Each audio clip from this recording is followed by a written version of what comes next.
school projects and homeworks lay siege to our sanity, it would be a great idea to go to a place, not necessarily isolated, yet feels lost in time.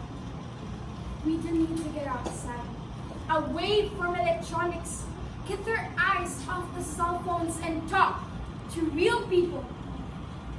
The human quest for beauty in the natural world ping-pongs between opposing points of view. Traditionalism and modernity. It is impossible to not be aware of the growing environmental catastrophe around us.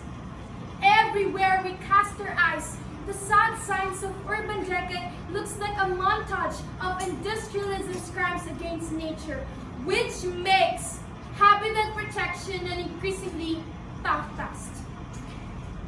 People have always been proficient at creating trash.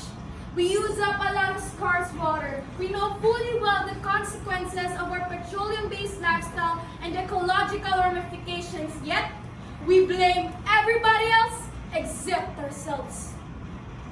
The preservation of our planet with its complex, diverse, and fragile ecosystem seems like untenable with such kind of dispirited, lost-cause attitude. Various technological solutions to lower carbon emission in the air we breathe to save the shrinking store of life might be better resolved by a simple change of behavior. The near collapse of Earth's ecosystem is our biggest problem today.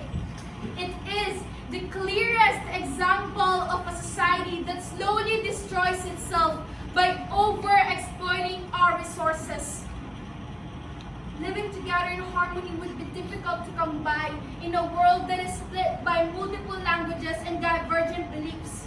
Not to mention the never-ending tug-of-war between those who espouse modernity and those who refuse to let go of their ancient and anachronistic traditions. Climate change has been making its effect very visible, and with great harm, more devastating storms, icebergs melting, harsher sun, loss of animal and plant species. There are photos and documentaries that attest to the serious threat of climate change and a face-to-face evidence of unpleasant biodiversity loss.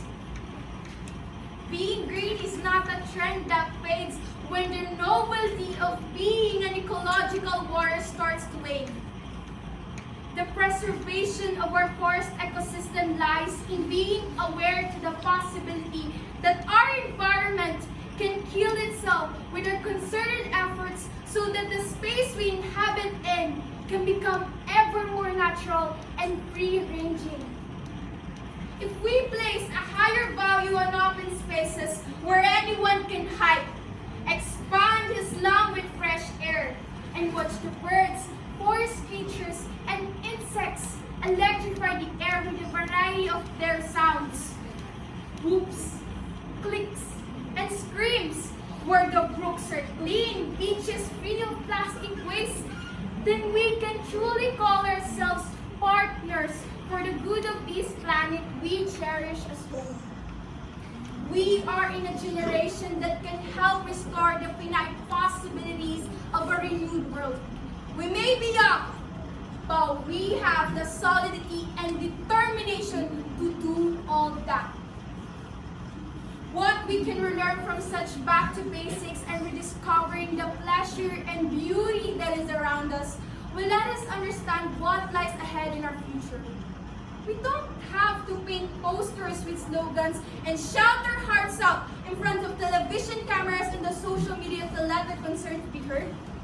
We can do it in a way that we can cross the world's many cultures and connect the similar faiths and beliefs and keep plodding on toward the way to sustainable future for every interacting human being as well as animals of all kinds, plants, birds, and insects, and other life forms.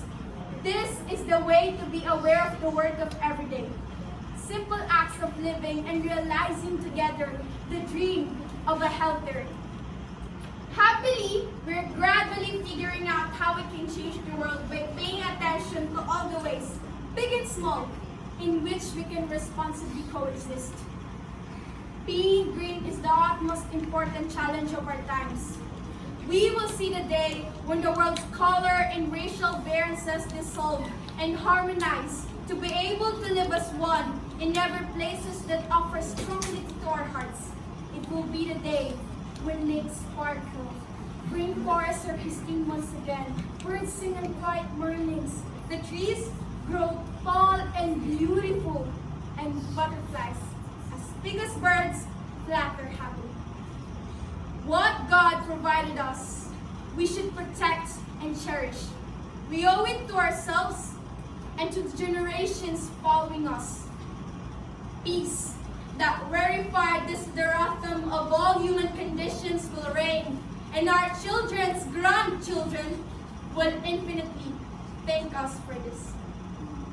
Youth, as stewards of God's creation and a path to